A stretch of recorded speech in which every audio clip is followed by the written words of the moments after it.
Welcome to Bon Jovi Discussions. Today I have my buddy PJ, who's all the way in Maryland. How you doing, buddy? What's up, man? How are you doing? Doing good, doing good. You staying safe down there? Ooh. I don't go out at night, but yeah. That's the best bet, especially in Maryland. You're near Baltimore, right? I'm right in it, right at the Inner Harbor. So yeah, it's best you're in your house locked up. Yeah. When it starts going down, I go inside. So yeah. Well, anyway, so today we are going to talk about this bad boy right here, which is, as John calls it, a fan album. It's Burning Bridges, released on August 21st, 2015, produced by John Shanks and John Bon Jovi, obviously. And Shanks also plays all the guitar on this album, the lead guitar. Yes. As John has said in the past, this album was more of a special album. It was songs that were never finished. A lot of fans try to pinpoint when these songs were written by John's vocals. You can't go by that because a lot of these songs were actually just written and never sung, recorded. And so John kind of, to move back up for a second, this album was to fulfill, at the time with Mercury Records, they were ending their contract because they were at a dispute. They weren't coming to terms with things. And so they said, we want another album. Well, John said, you know what, I'll give you this album instead of the new one that they were working on, which was This House Is Not For Sale. And so John went back and found, there was a couple new ones on there, but then there was also 8 that John had found, and they finished writing and recorded and stuff like that. So it's a fan album that, with just a bunch of outtakes from different albums. I think a lot of these songs go back within at least probably the last 10 years, which we'll go over, which songs I think from which album. What is your overview of the album before we get into more detail? Same question, because if the average person that was like, oh, a new Bon Jovi album, and they would go and do their research, a lot of the big people that are reviewing the album, didn't really like it that much. But that's what I like about it, because it wasn't made for everyone, really. I mean, it was, but it's a fan album. We get it. He did it to us. We needed something to hold us over. Richie had left. Yeah. We had no idea what was going to happen. And it's kind of like he was like, here's a blanket. Got you. And really, there's a lot of like ballads on here, slower songs, but I kind of like those on the long car rides. But overall, I love it. I love it, man. And it's funny because you said that we needed something like this, because I remember, the What About Now tour ended pretty quick, at the end of 2013, and 2014 there were rumors about potentially this, we would learn This House Is Not For Sale would be coming, but we didn't know when. And then all of a sudden I remember seeing on social media, rumors about record company in dispute with Bon Jovi, and you didn't hear anything about, you're like, what's going on? Nothing from John. John likes to keep it inner circle. And then I remember I was in college, mortuary school at the time. And I remember I woke up and there was like, usually there's like, how social media is now, there's always rumors that new music is coming. And we didn't see anything like that, if I'm not mistaken. And I remember I woke up one day for mortuary school, and I saw 2 new singles out today. We Don't Run and Saturday Night Gave Me Sunday Morning. And you're like, oh, okay, is this for the new upcoming This House Is Not For Sale? And then we later find out that day that it was for Burning Bridges, and then John there was a little article that kind of gave the story about this is fulfilling a record company contract, blah, blah, blah. And, as John said back then, there was no promo for this album. It was just, here it is. And we'll talk about the album cover in a second. John pretty much put in, like, he, quote unquote, he put it in a paper bag and gave it to the record company. And that's what it is. Yeah. So it was kind of weird because, like, you were like, you weren't expecting it, because, like, we knew This House was coming, so we were hyped for that. But then we got this as kind of like an early gift before the album. So, but we'll talk about the album cover, I guess. I think it kind of stands for what music was about to John, having that imagery, and if you look at it, you can see like obviously it's not worn, but the picture is, of a worn record Yeah. sitting, you know.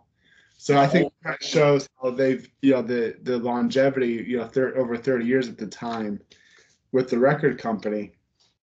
Um, and so I think it was kind of his shot at the music industry of where it was going, And obviously, you and I will never know what those terms that they were. My guess was greed with the record company. The record company, especially when you listen to Burn Bridges, which we'll get into, I Mhm. think there's a lot of greed, and I think they wanted more royalty.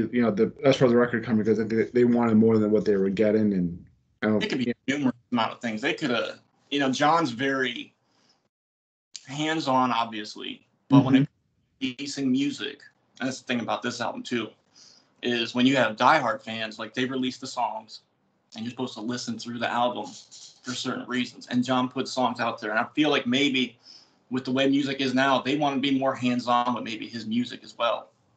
And I think he was like, I've been doing this for 30 years. This is how I'm going to do it. But we don't Exactly. know. You're the one that's talked to the man, so I don't know. But that's our questions you ask. Yeah, yeah, and like I said, there was no promotion for this album. I remember there was and you can't find these interviews anymore. No. I've looked on YouTube because it's funny because before the record company and John came back to terms and, made another contract to keep continuing with each other, there was maybe a few interviews. They weren't for promotion for this album, but it was just overall. Because I remember there was one. John was in Vancouver. He was doing a show with the Kings of Suburbia, and you can still find that here and there. But I remember he went into depth about this, and there's a couple more where he was asked about this album. And he went into depth, but then it's funny because after they got back into terms, those videos disappeared. Yeah. But I remember how pissed off he was at the record company. I mean, that the record company was changing and he felt bad for any kid that was getting into the business and blah, blah, blah. Mhm. And, but he never specifically went out to promote this album. And it fairly did well. Like we both said, it was a fan album that you and I would go buy, Yeah. and maybe some general fans. But this is pretty much like kind of like the box set, a Die Hard album for the Yeah. the hard fans. There was no promo tour either. But what's funny was, I remember when John said that there was going to be no tour for this, there was going to be no this, no that, and then all of a sudden they released these tour dates that they never went to before, I don't believe. And I think they went to Jakarta, Bangkok, Singapore, South Korea, China, Kuala, the United Arab, and then Israel. It wasn't for it was just like called like Bon Jovi Live. Yeah. I remember that. I was like, man, Yeah. I couldn't.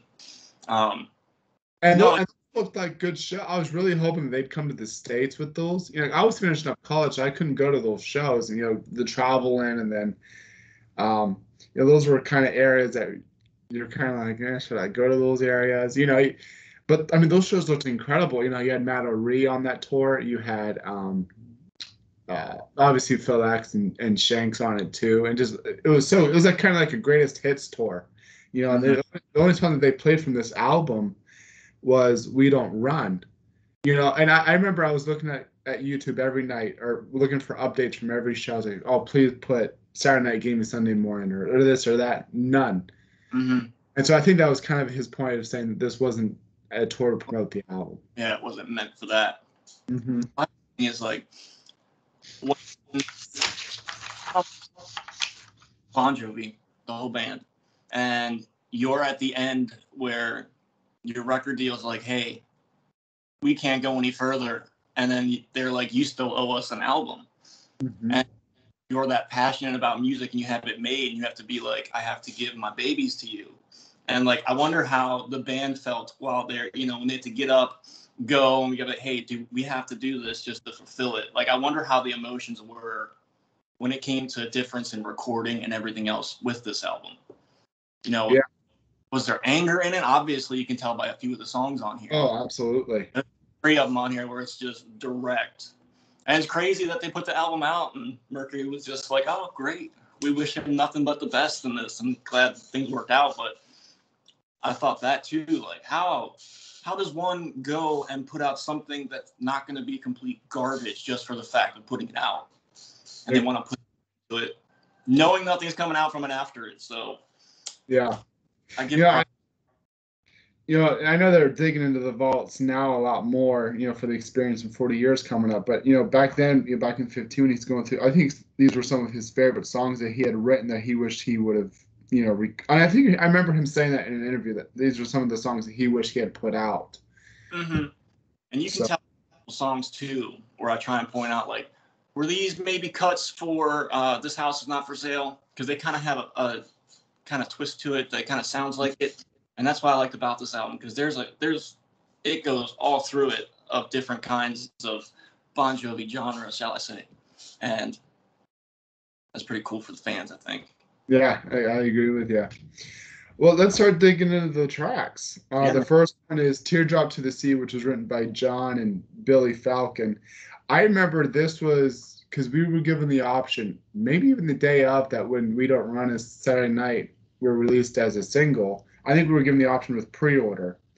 And I remember a week later, which they promoted that if you pre-ordered the album, you could also get Teardrops to the Sea immediately. So then we had 3. So I remember on August 7th, we had 3 songs. And this is 2 weeks prior to the release of the album. So I remember when that came out. And and you were talking about a little bit of the difference of how this album was compared to the other albums with more ballads. It's kind of weird to see this as an intro song. I know, that was and I think that's kind of like, okay, as a fan buying this album, you listen to it from start to finish, and you're like, okay, this is kind of gives you the feel of what you're going to expect. Not a typical Bon Jovi album. I would like that they started this with like a slower ballad, because there are a handful of them on here just to get you ready. And I'd like to know the purpose of why that would be like that. Like the second song, I'm Not Gonna Jump, We Don't Run, they should have started with that, just get you right into it. Mm-hmm. But let me point out on my notes here other songs that Billy Falcon has helped John Bon Jovi write with. Like Just Older, Everybody's Broken, Last Man Standing, When We Were Beautiful. So he's in a mix of a lot.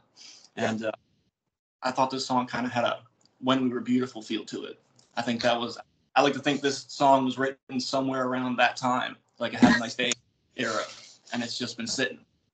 So I feel like it's been written for What About Now album.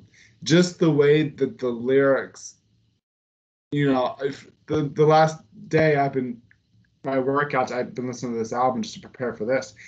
And I was thinking to myself, you know what? I used to think that too. I used to think that it was for maybe the Circle era.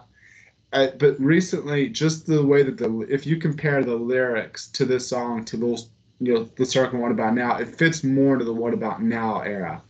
Yeah, I you on that.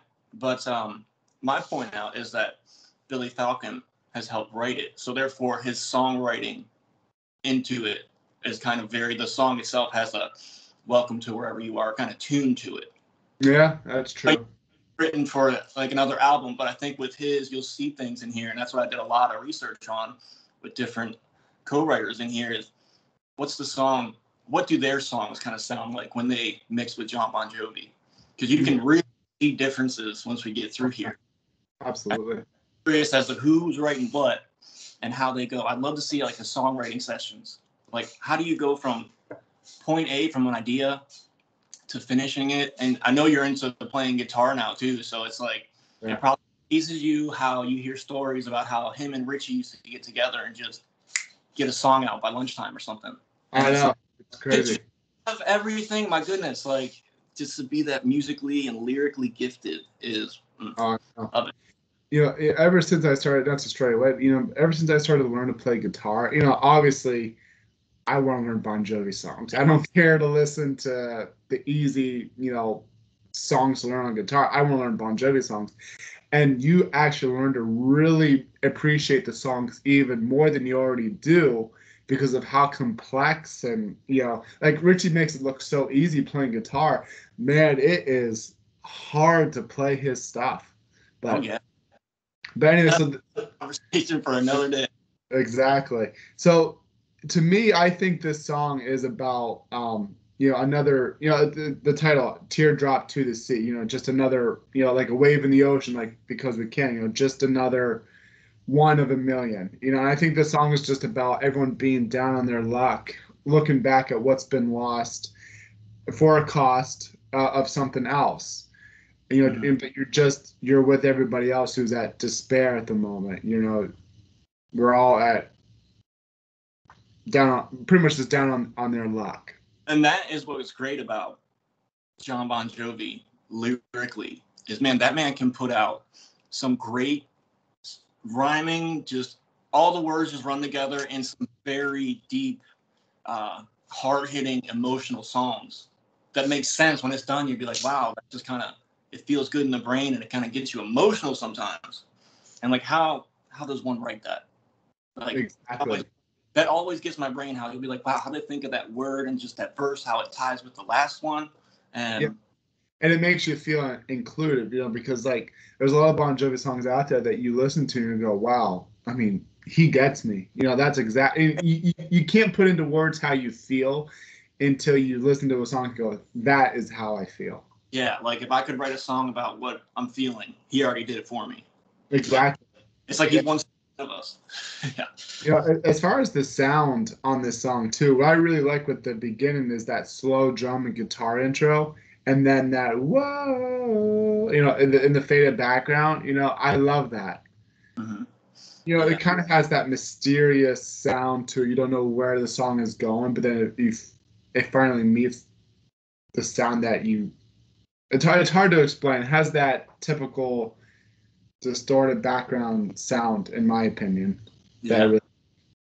I wish I knew more about that stuff so I could just be like, oh yeah, it's whatever tone, and we just move together. Yeah. Blowing hot air. Who knows? Right. Yeah. And I think the chorus really stands out for me in this song. Especially when how he starts, with "Love, pick me up," and then goes full blown with the chorus. Yeah. I love that because I think that's what really adds the passion to that song is that one line, "Love, pick me up." Mm-hmm. How it gets there, and then he just picks it up with his voice through it and just carries it. It's almost like people are with him. I love it. Exactly. Do you have a favorite lyric of this song? Not in this one. I say that the ballads on these, I'm very different when it comes to music, shall we say, for other people. When this album came out, not to switch off of the question, I go through them real quick, and then they come and get to me, and they get to me. My favorite song on this album are coming up. Well, I could talk. You'll probably shut me up for a couple minutes. So I'm not going to pick a favorite verse on this one. I love the buildup of the song more than anything. Okay. Like it starts off slow, and then John's voice carries it very much towards the choruses and stuff. That's what really gets me in the song more than lyrically in it. And that's what I like most about it. And I want to back up too for a second too, because if you listen to a lot of the guitar work on this song, like the solo, it reminds me a lot about Destination Anywhere era. Yeah. Well, I also think to myself, was this potentially a song he started writing back during Destination, and then later, much years later, got back with Billy Falcon, maybe even during for this album, and finished it with Billy Falcon and recorded it. It just has that Destination Anywhere vibe to it as well. Yeah, and I compare a lot of Destination Anywhere sounds to What About Now album sounds, here and there, especially lyrically and then, guitar wise. So I mean, it could have very well been a song that was written, and then he had a tune for a song and just kind of combined them together. I've felt that a lot through this album too, because you'll be like, oh, this is definitely something that was written for the Circle or something. oh yeah. Here's some kind of guitar riff, and you'll be like, wait, it kind of makes another one, which is why I love this album, especially when it's a fan album, that's something that we can try and figure out. Exactly. My favorite line of the song is, "It's just broken glass, chalk lines on the scene, move along, ain't nothing here to see." Kind of pretty much, I'm broken too, and there's nothing to see here anymore, and I love that line. Mm-hmm. Which is also like a welcome to wherever you are kind of lyric. That's Yep. why I feel from some of that stuff. It's more of like a, hey, we're all broken. Let's just keep on going. Uplift kind of deal. And but I don't think there's any uplift to the song. I don't think there's any. A lot of all these songs about being in despair, so there's always a light at the end of the tunnel. This one is just pretty much, I'm joining the club. I'm another teardrop to the sea. I'm at my despair. There's nothing left to see. Yeah.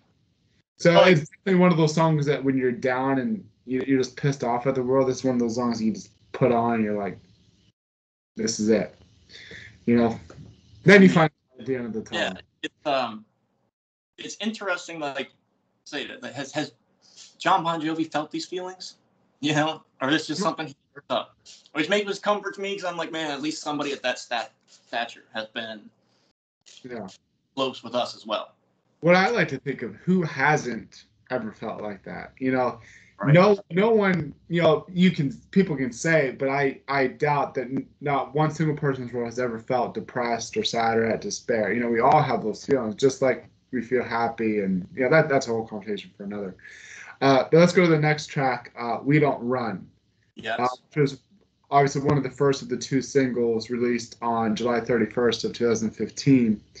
It was written by John and John Shanks. And it was actually a song that John was writing at the time for This House Is Not For Sale. And I remember in an interview back in 2015, John was blown away by how well perceived that song was, how popular it was, because he was still back and forth on putting it on This House Is Not For Sale album. And he said because the fans loved it so much, they put it on This House as well. And I think that's why it got played live too on the 2015 tour, because of how well perceived it was. If I can be honest though, Saturday Night was my favorite out of the two singles. We Don't Run was kind of like, but it grew on me after I saw it live on the This House tour, But when I first heard it, I was like, I don't know. What was your reaction when you first heard this one? Well, after A Teardrop to the Sea, this one came on, and right away I was like, this should have been the start of the album. Yep. It's quick, get into it. It's got a rock and roll feel to it. And it's getting right to the point of what's in the album, why, like he said, there's many songs in here that are just what's going on and with the record deal, and you can see a lot of sharp shots in a few songs. But on top of that, when I was going through for this and trying to figure out who's in there, this definitely has a very John Shanks tune to it. Absolutely. Sure. And that's what's crazy about a lot of these albums is you'll switch up a little bit. You can see who took it. But yeah, this song was a song for This House Is Not For Sale. And it came on here, like you said, and they added it to the other one again, which I'm glad they did, because like you said, I believe they played this when I saw you in Cleveland. Yeah, they did. Mm-hmm. Yeah. And I was with you too on that. There's a few songs where I'm like, nah, man, it just grows on you. And honestly, with the past few weeks going over for this, and I've been rocking out to that more than anything. Yeah, I put it on during my workouts, and it pumps me up. And I'll tell you why. What I really like about this song now is that it's really driven by the drums. Yeah, it is. And then the whoa, thing comes in, and then the guitar comes in, and then all of a sudden with the verses, John's vocals they're kind of like fast in your face, and it's a boost of confidence. So if we compare the first track, Teardrops to the Sea, to We Don't Run, I think it's fine in about, if you really want to compare, if you're looking at, if you're standing in 2015, you're looking back with what happened with Richie and the record company, John was out of despair. So you look at that, and then the next song is We Don't Run, and it's back, you know what? We're going to keep continuing. We're going to keep, what the song is about not backing down despite what you're faced with, Mm-hmm. I think John was really writing a lot about Richie and the record company with this song.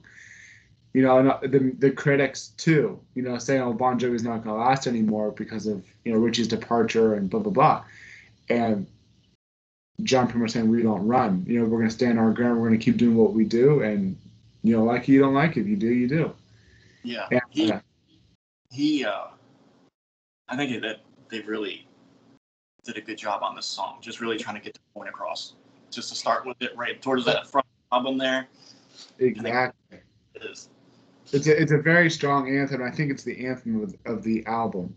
And I'm glad he kind of, that kind of did finish it and put it on This House.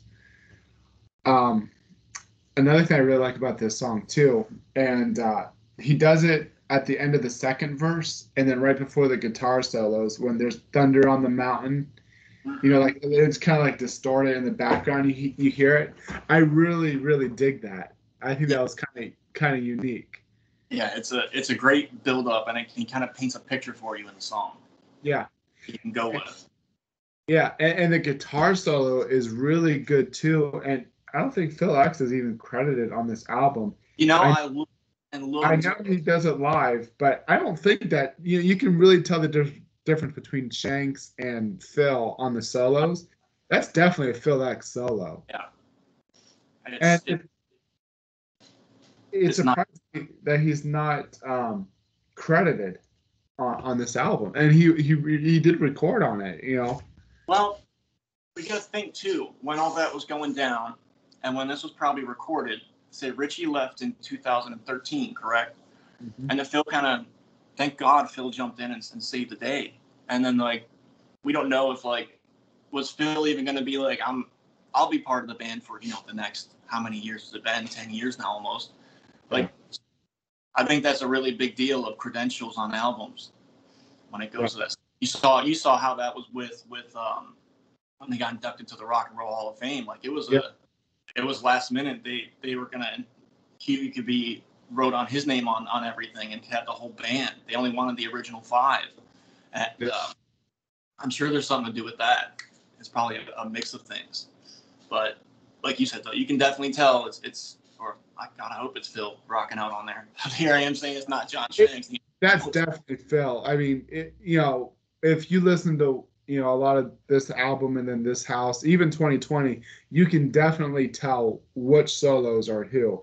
And say it till I'm blue in the face, I always thought Phil should have had more guitar solos on these albums, but that's another conversation. Yeah. But so I really love Phil on this song, especially when he plays it live solo. Mm-hmm. I think it's really good. I think it really adds that special touch to the song, especially at the end of the da-da-da-da-da, we don't, I love it. So I do impressions and stuff, but then I start singing and it'd be bad. And you take on that one, buddy. Yeah. Do you have a favorite lyric on this one? Yeah, I'll tell you the best one that catches my eye, I'm sad that I don't have a favorite lyric that really gets me in Teardrop to the Sea. I'm gonna say that one's just I don't know. When I jump into this album, half the time I'll jump to this song and I'll switch through whatever the feeling is. But when he talks about I'm not afraid of burning bridges because I know they're gonna light my way. What a good, because most people are oh, don't burn no bridges. John Bon Jovi's more I don't care. I'm not going to use foul language. I don't care. Lighten my path for what's ahead of me is what he's trying to say in there. And that's that really hit me good with that. Because your whole life, let's say you're told don't burn bridges. But then John Bon Jovi's sitting there saying those people don't care about you. Keep on going. Let that light your path in front of you. That's the one that gets me on the whole thing.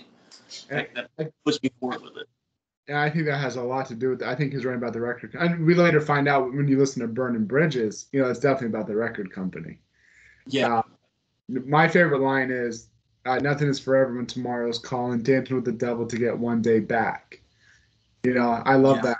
I love that line. Let's go to the next one. Saturday Night Gave Me Sunday Morning, which was the other single released on the 31st. It was written by John Ritchie and John Shanks. This is the only song on the album that Ritchie has credits on, and this is actually, John has said it, this song was actually written for the Circle album.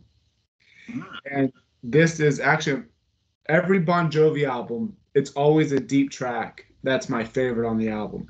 This is the only album that a single is my favorite song of the album. So this is my favorite one. This is one of my favorite Bon Jovi songs as of recent. I listen to this song, I kid you not, 3-4 times a day. Sounds crazy, but man, I love everything about this song. This is totally this song separates itself from all the others, in my opinion. It's got the guitar, the lyrics are great in this song. When you don't even ask me my favorite lyric in the song, because I know. The song is awesome. Like, what a great song just for someone that you love, someone that cares for you and just picks you up, and just it's got such a good point to cross it. I could talk about this song for an hour if I want to, and I'm not going to. Yeah, I remember when I first heard, because I woke up and then there was the announcement that they were releasing these songs. I remember I was at the end of college and mortuary school, and I remember it was just so brutal. I had 1 month left. We were studying for finals and comps, and these exams I had to do in order to get my license and my degree and all that. And I was just so stressed with my life, and I felt there was a lot of weight on my shoulders. And I was so thankful that there was new Bon Jovi music coming. And I remember putting this song on, and I mean, I know the song is more about new day, new beginnings. Like you said, having someone in your life that just picks you up at the end of the day. Yeah. Something. But this song really gave me hope that Saturday night is the rough and Sunday morning's the light. And so I thought, you know what, getting through the next month and a half to get my degree is going to be the rough. But Sunday morning is going to be when I look back and I graduated and I think I did it. And so the song really gave me a lot of that hope. And I remember when I first listened to the album or the song, and that intro, I was living my life like a long lost week. I was like, oh, I mean that's what pulls you into the song is that the vocals of this song, and then the way that Tico comes in, like my favorite line, you came walking in late, but just in time. You ended my excuses with a 10-cent rhyme. Your shoes and attitude were stacked way up high. You knew right then you were the story of my life. I mean, just that build up into the chorus, was like, fuck, that is good. And on top of that, think of how well I'm glad you said that verse, because think of how well that verse and all the words, how well they lyrically tie in together, and how much that just little bit makes so much sense and speaks so much volumes. Like, we could talk just about that verse for a while, and there's so many ones in here. Like that, this song hits, man. I love it. Yeah. I love it. And as much as, and you wonder how much of the song was actually finished when it was a circle outtake. So maybe it was just written, but I can see why it didn't make the circle. If they had finished it, it was just like how we listened to it. I can see why it didn't fit the Circle album. Mm-hmm. I still would love it just as much if it was on the album, but it's so good. Like you said, it's about the love of your life that pulls you through dark days, and it could be anybody, just exactly. And I also, like I said, I think it's also about new beginnings, and like my story with how when I was finishing up college and stuff, like how am I going to get through it? Because it was tough. I mean, the exams and blah blah blah, but I did it, and that Sunday morning was my looking back and being graduated and stuff. So it's amazing how you can relate to the song in different ways. Like, I'm almost in the same. I have a similar situation. So this was out, and I was when I saw you in Cleveland. If you remember, I was going through. I got in a car accident, and I was getting ready to have some back surgeries and stuff. Right. And, this was right there with all of it. And this song, you wake up after surgeries and stuff, and you just not feeling it, and and this song you put on and just kind of lifts you up. Like I said, if this song came out just in time. Yep, just in time. Walking late just in time. Yeah. Yeah. And the lyrics really got me and really picked me up for years, man. Like I said, even now that I'm doing better and everything's great, I put this song on probably first thing in the morning, and it really just makes my day better. And I'm not saying this for the album, just to say it. If my girlfriend was here, you can ask her. I listen to this song all the time. She even knows the words to it. I listen to it so much. It's one of those uplifting songs for sure. Yeah. And I love the outro to it too. With the guitar and the drums and the da da da da da da. I can't make it. I can't make the sound. You know what I'm talking about. Anyone that's watching this will know what I'm talking about. Let's go to the next one. We All Fall Down, which is written by John and Richie. This is my second favorite song. This has such a great message to it. You know, pretty much that, like the title says, we all fall down. You can overcome any obstacle, and we all make mistakes, and you're never alone. So don't ever feel like you're left out. And I think this is written for the circle. Just, you know, if you look at the lyrics, you know, it just makes me feel like it was something written for either Have a Nice Day or the circle. I like to think, yeah, I was going to say a very welcome to wherever you are feeling again. I was going to say Have a Nice Day on there. I think there's a few songs in this that are very Have a Nice Day-ish. Mm-hmm. And there's a couple, man, this song is really, I found a tie in it, and I'm going to jump ahead of you here and take on, but the lyrics here, because I wrote this out separate because I tied these two together. John Bon Jovi, when he was on Oprah's Masterclass, one of my favorite quotes, and I think this is where maybe this tied in when they finished it. It has to be one of my favorite quotes of John Bon Jovi is, "When you're climbing that mountain and you get to the top, truth of the matter is you're just at the bottom of another mountain and it's there to climb."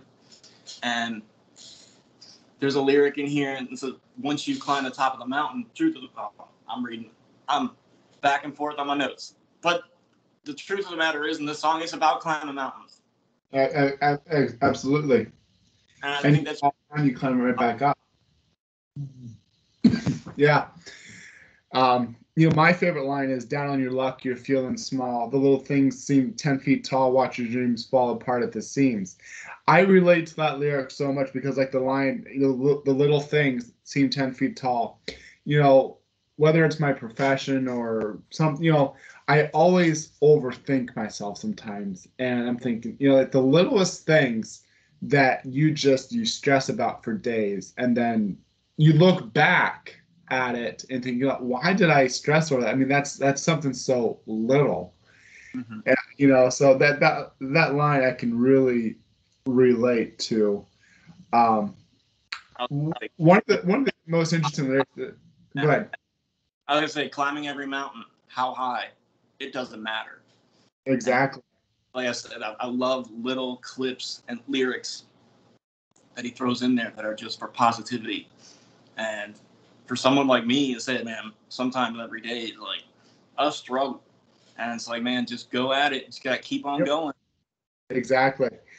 You know, and I love that acoustic intro too. And, you know, that you're just talking about the chorus. You know, the chorus is, I think the chorus is what really hits you lyrically. You know, that's what you really get the feel of the song. And then I want to add one more thing about the lyrics. It's interesting. Every time I hear it, it's always an interesting lyric. The bridge, when we're all trying to fit in, trying not to chicken out. I think that's how it goes. You know, but just the line, trying not to chicken out. You know, you don't usually hear him have lines like that. You know, but it's fitting for the song. You know. I don't know, that's just me overthinking it, I think, but you never hear him have that kind of lyric. Some people we could overthink something. Like we could talk about a song for an hour if you want, and it's just Bon Jovi stuff. All right. Let's go to the next one, "Blind Love," which is written by John. This is actually also released with Teardrops to the Sea. If you pre-order digitally, you'd get this song immediately on August 7th. And a lot of people didn't know this. When I had Lorenza on a couple years ago, or last year, for Bon Jovi discussion, she had told me that she orchestrated the strings for "Blind Love." And so, you know, John does a lot, well, not a lot, but he does it quite a bit on his runaway trips or with the Kings of Suburbia. And I love it. It's really good. You know, it's one of those soothing songs, I think, you know, just one of those John and David songs, but then later with Lorenza in it. Mm-hmm. I think, I have a feeling this was written for What About Now or This House. Just because it seemed like, you know, if you look at This House, you have Real Love, you have Labor of Love, and then you got Blind Love. You know, so I think John was like, you know, we can't put 3 songs with the word love in it in the title. Not the same thing. But I also think it kind of resembles the What About Now vibe. So I definitely think it was either written in 2013 or it was one of the new ones. And John said, you know what, I don't want to put this on this house. I want to put it on Burning Bridges. I don't know. Mhm. You know, Man, what there's on the song. yeah. It's what do I like about it? Man, when I was first really hammering this song, and so I don't hammer like slow ballads a lot, and close my eyes and I can think one of them where if you were to go out and just, for instance, I've done a lot of driving from Maryland to Buffalo, New York, and back, and this is one of them songs that when it's like late at night, you leave your loved ones, girlfriends, etc., people you miss. It's another one of them. It's just you in your car by yourself. You're driving, and you just start singing with it, Yep. and no one else is with you. It's not. I don't know if I put it on while me and my buddies or something are in there to rock out, but this is definitely, to me, a personal, very alone song. At Yeah. least That's how I interpret it too. I think it's about, whether it's losing someone with death or a relationship or just like you said, just being away from home. Mhm. It's just being without them and it's their blind love is what carries you through, and that they love you, loved you. And that's what carries you through, like the one line that I really like in the song, I like how it ends with it too. Welcome to another hard night. You made it through another day. To me, that line right there kind of makes me think of it as it's a song that's also about losing someone that you've loved. Like Mhm. carrying through life. Like you're wondering how you're going to get through without that person. And so that line, "Welcome to another hard night," when you're all alone without that person, but you realize you made it through another day without them, and you don't know how, but you did. Yeah. And it Yeah. said, "Welcome to another morning. The sun's still shining." You Yep. know, like Exactly. I'm doing it again. Yeah. So I think this song is a lot about life continuance without that person that That's, you. say there's a few, and I don't want to sound kind of repetitive in it, but yeah, like a lot of the songs that you see John write, especially slow songs, are very intimate, and there's a core reason in it, like you said, missing somebody or somebody that's passed or something like that, and there's more of a, hey, we feel this, but he lyrically puts it in songs, and it's like, this is how we're gonna keep getting going with it. Yeah. And I personally, as a Bon Jovi fan, I love the very slow, intimate John Bon Jovi songs. Like just him. It's almost like him just talking to you, just Yep. kind of giving that advice. Yeah. Exactly. And I also think, well, I, in a way, I think it could also be a spiritual song as well. Like God's blind. I'm not religious, and I won't get into all that stuff. But I also think too with John's religion, I think it could also be about God's blind love. I could You see know, your point. that's spiritual. About getting it through another day, and like my favorite line of the song is, "No one said it would be this easy, but no one said it would be this hard."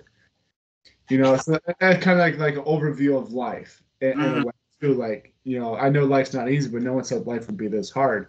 Same thing about our perception on what we think it's about losing someone you love. Not how hard it is to get through life without someone. Mm-hmm. Um, but It's very very deep. I wonder what like I said. I think when I hear songs like this, was that one of the days where he was, I don't know, just a little sad or something happened, and he just told the family, like, I'm going down to the basement or wherever the lab, as they call yeah, it. I'm gonna write this one out. Like, I like to yeah, know because what it he was was. written just by him, so it's coming from just him. So. Yeah. Next one is "Who Would You Die For," which is written by John and Billy Falcon. To be Mm-hmm. honest with you, this is one of those songs that I wasn't too crazy about when it first came out. The last couple of years, I've learned to love it more, and I enjoy it now. I think it was definitely an experimentative song. I like to think this was written for What About Now. Man, I said I had a circle feel to it, but the more I've been listening to it, say especially as of recent, it has a very old almost like a original Bon Jovi, the first album kind of CD, kind of almost like an 80s slow kind of tune to it. It's funny you say that because I was going to say the same damn thing. It really does. I'm like, okay, what songs kind of sound the same? And then I'm like, man, it's got a very, very early Bon Jovi kind of roll to it. Yeah, it does. But like you say, it's got Billy Falcon on it, so that man's been around for a while. Yeah, so it's definitely post 2000. I think it's for What About Now. But I think this song is all about being crazy in love for someone, knowing that you would die for them, but you don't know where their stance is, what their position is, and you want to know everything about them and what they do, what they think, what they feel. In a way, it feels like it's a lesser toned down version of If I Was Your Mother, wanting to be so close to someone, wanting to know what they would die for, what they're passionate about, and you want to know everything. That's how I always interpreted this song. That's a real good. What's that? Same meaning, just a different beat to it. Yeah. And everything else, like that's a good one. And I think the chorus is what stands out for me. What adds the passion, and what I learned to really love about the song was, John's vocals in the chorus when he screams, "I want to know." That's kind of how they finish the song too. I want to know.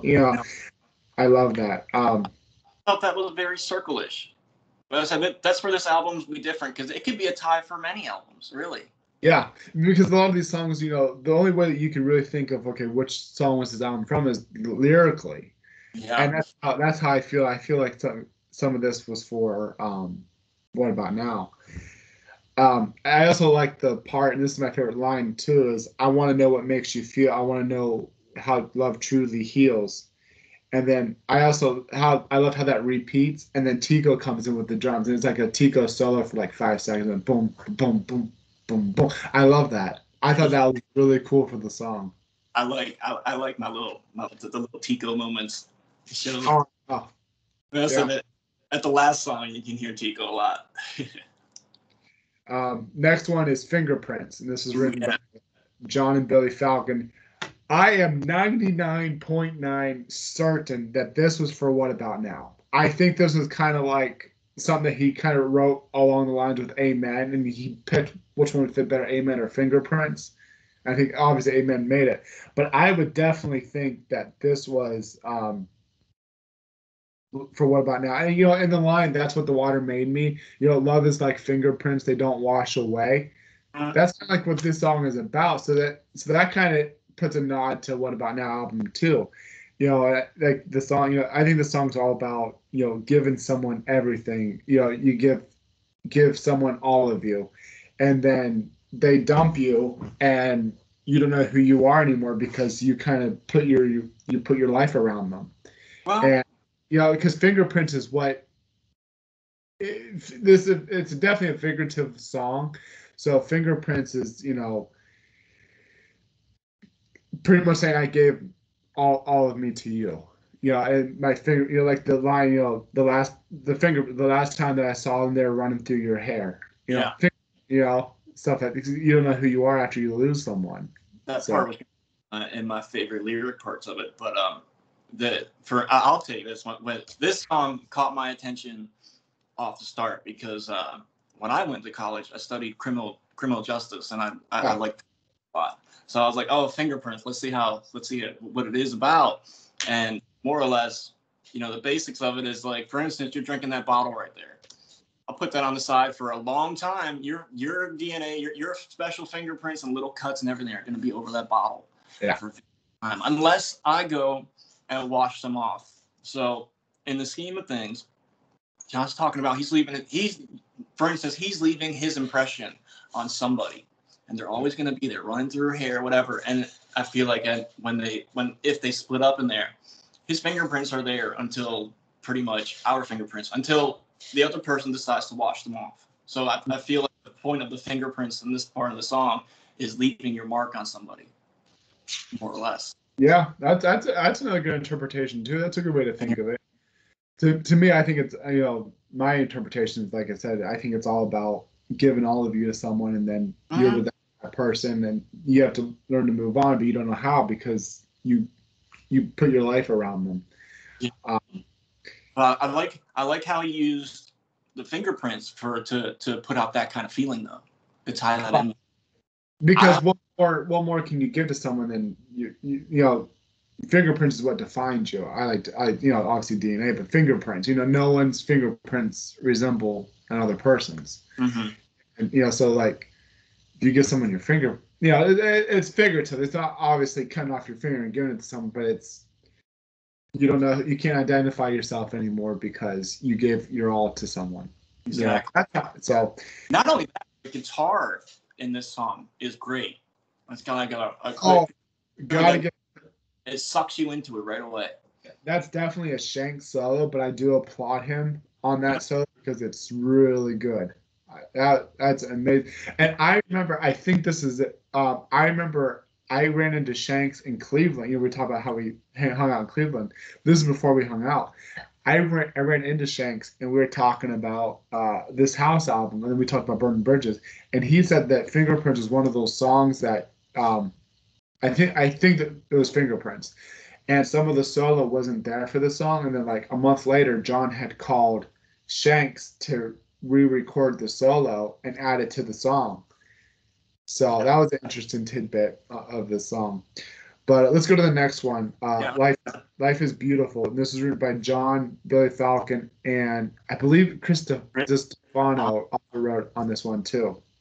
Can I give him a shout out though? That man has broke tons of hits for country music stars and stuff like that. So that ties me in here. Is like, was this somewhere in? I mean, obviously he's in Nashville, so it's could have been a highway kind of meeting that this song was on. Yeah. I was gonna say I think this is also a Lost Highway song. You know, it kind of resembles Walk Like a Man as far as the message goes. You know, all about a life lesson. You know, despite ups and downs, life is beautiful. Be thankful for what you have and had. You know, and you kind of just like when you're mad and depressed and stuff, go outside and look outside and just look at the sun, look at the flowers growing, look at what's around you, and that, you know, realize life is beautiful. You know, life is a beautiful thing. And let's give him credit. Not to also with Chris Stefano. He also helped co-write Roller Coaster. Yeah, true. I have a good connection with this, but I was like, man, that man can put out some good tunes, and I don't know why he's not in a lot more of these albums or more of these songs on this album. Yeah, another thing I like about the song too is the whoa, you know, in the beginning. I like that. The guitar was really good. I have my favorite lyrics are "New gets old, the night gets cold, the sad goodbye, life is beautiful, the sky is cracked, we can't go back, dry your eyes, life is beautiful." You know, it's kind of, you know, pretty much, you know, move on, you know, realize life, don't sweat the bad stuff, you know, just keep moving forward. And you know, it has a great message, and that's why it's my third favorite on this album. Like I said, you could do like no wind, no rain can wash away these hollow words, and like my mouth won't pray, you fly, you fall. Life is beautiful. Like in this, even no matter what, the same thing. It's another one of them songs which I've caught a lot. Mentioned like a lot of these songs in here have that uplifting chorus of like, hey, it's bad, but look, like I said, look, life is beautiful too. So exactly. I said there's a handful of songs in here that if you like those very uplifting, more one-on-one kind of songs with lyrics, this is another one. Yep. Next one is "I'm Your Man," and it was written by John and John Shanks. This is actually released a week before, because I think they were trying to push the digital sales. This was released digitally with the pre-order on August 13th, so a week before the actual release of the album. So this song, I think, was another experimental song, and like I said, John and Shanks wrote this. I don't know what inspired John to write this album, because it's definitely about having an affair. No need to ask questions with the other person you're having an affair with. You know, you don't care about what problems they're going through. You're just living in the moment, and it's an escape from your current relationship. You know, like I said, you're an affair. How long ago were these lyrics in the vault? You know. Yeah, well, that's why I feel like this the sound of it kind of resembles Destination Anywhere album, but at the same time too, I don't think John really wrote a lot on this album as far as coming from the heart, because obviously I don't think he was having an affair with Dorothea. I think I don't know. Yeah, I always wonder where the inspiration to the song. Is it something like where Damned, where he got his inspiration from Damned, from these Days album that clearly wasn't about him, but it was about other people. So I think that's kind of what this song is about. I think he was writing for other people. We don't really know. It could have been a song that Yeah, anybody had half written, and John was like, "I can finish it." It's no big deal. To say, yeah, "I'm on this," and I go through the lyrics, and I'm just like, "Oh." yeah, I kind of put across there. I'm glad you said it. yeah. It threw me back when I first heard this song. Yeah, but I really like the part and the line. No one's asking questions. No need for the alibis. No need to say those words. Just take my hand. I'm your man. And then it goes into like, I love the guitar. The da da da da da. I love that guitar hook to it. Mm-hmm. That pulls you into the song. Yeah, there's some Yeah, catchy, especially if you like guitar. There is some nice little things in there to get you to go.